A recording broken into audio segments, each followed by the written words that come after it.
Now, as a beginner photographer, you may think scheduling a photo shoot is a no-brainer. I call, I see what time they want to meet, I show up with the camera, and I take pictures. But it can be a little bit more detailed than that. Yeah, we are Jeremy and Kathleen Burns, the owners of Use That Camera, and today we are going over 5 considerations for planning a photo shoot. Number 1, location. Location, baby. Very important stuff. You want to plan to meet at a place that matches your client's ideas, the look they're going for, the vibe that they're wanting. You don't want to plan something out in the woods and then they show up in an outfit that's clearly for something more urban, like a downtown session. Yeah, and it's always good to scope out the area first. So it's also a good idea to make sure it's a location that is close by. You don't want to be driving all over God's green earth twice. Once to scope it out and then once to take the photo shoot. So make sure it's a location that's close to you when you're first getting started in photography, and make sure you can go check it out. Make sure it can bring the vision that your client has into reality. Absolutely. All right, number 2 is choose a date and time. At first, you will be doing this manually. You'll talk with your client. You guys will decide, hey, my schedule works for this day. Does it yours?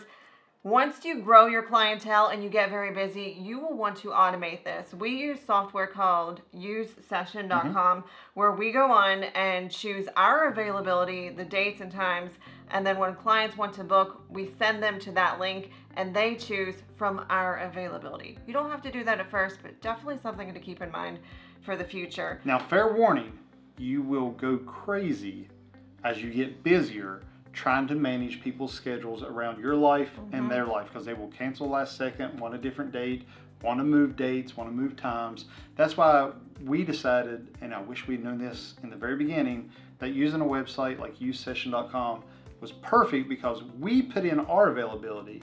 And if you want to book, you choose our availability. Another tip when you're choosing a date and time is to pay attention to the lighting. The sun is going to set at different times during different parts of the year. It depends on the season. It can also depend on the location.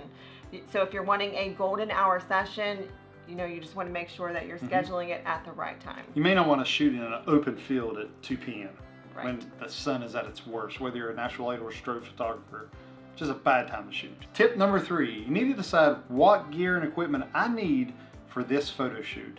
Now, if you're a natural light photographer, you may need nothing but your camera, but you also need to decide, well, do I need to take 1 lens, 2 lenses, 3 lenses? Am I shooting a lot of people?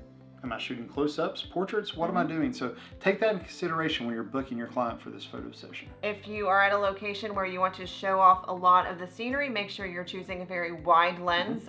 We typically use the 24-70 for that. A 35mm is also a good option. If you are at a location that maybe isn't so appealing, it's just something that happened to work for your client, you may want to zoom in a little more with a 70-200 or an 85mm lens. Now, if you're a strobe or flash photographer, you need to plan, do I need to bring a strobe? Can I get by with a flash? Is it like a small child where a flash is perfectly fine? Or am I shooting, a family where I need maybe a strobe with a bigger softbox? And then you want to know, do I need to bring props? Yes, it's not all about camera equipment. A lot of times we have to bring other things with us, like a blanket or a chair or a certain bucket that a client knows we have. Or maybe a pedestal for a cake to sit on, or letters that spell the word 1 for a first birthday, or 2 for a second birthday. We usually don't get past 2. The letters start getting longer. So. Tip number 4, communicate with your client. Don't book a session and then don't talk to that client until that session. Maybe you want to touch base with them the day before or the day of. Make sure, what we talked about earlier, do I need to bring any props? Are you bringing props? Are we still on for this date? Has anything came up? Where exactly should we meet? How long before the session starts do you want to meet? These are all things you need to touch base with your client in advance to make things run as smooth as possible. Yeah, don't just say, we'll meet downtown. downtown can be very big. Even where we're from, downtown is many blocks. So pinpoint an exact location, that way your photo shoot goes off without a hitch. It's also good to have them send you any ideas that they have. A lot of clients will like to send inspiration photos. And if they send you something like that, make sure you're asking them exactly what it is about that image that they like. You may think, oh, they like that pose, but the pose may not have anything to do with it. It may have everything to do with the way that image is cropped or the composition of it. Just make sure you know exactly what it is they're going for. If there's anything at all that the client has told you or shown you and you are not clear, ask for clarity. And the final thing you want to consider when planning your photo shoot is to set expectations in advance. This can be anything from how long the session will go to how many outfit changes that timing allows. Yeah, there's nothing worse than doing a 1 hour photo session for 3 hours. Yeah, you want to let the client know this is a 1 hour session. We will start the timer when we start taking photos, and if we go over that hour, there may be an overtime cost involved. And it's also good to go ahead and give them a heads up on about how many images they can expect in their gallery, because they're probably going to ask if you don't go ahead and tell them.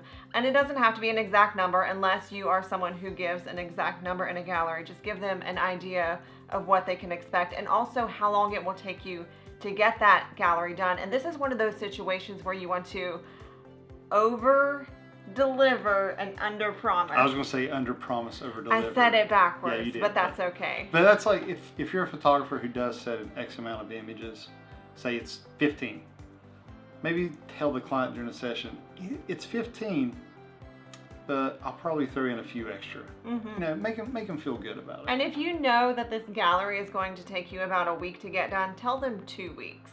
Yeah, that way if you get done earlier, you look like the super photographer, best photographer in the world, and they're going to rehire you because you got stuff done in a timely manner. So just to wrap things up, again, the 5 things to consider when planning a photo shoot: location, date and time, what gear and equipment I need to bring, communicating with your client, and setting expectations. Now, if you like that video and you want to learn more from Kathleen and I, we have an entire course dedicated to beginner photographers on our website at usethatcamera.com. Go check it out, and we hope to see you soon.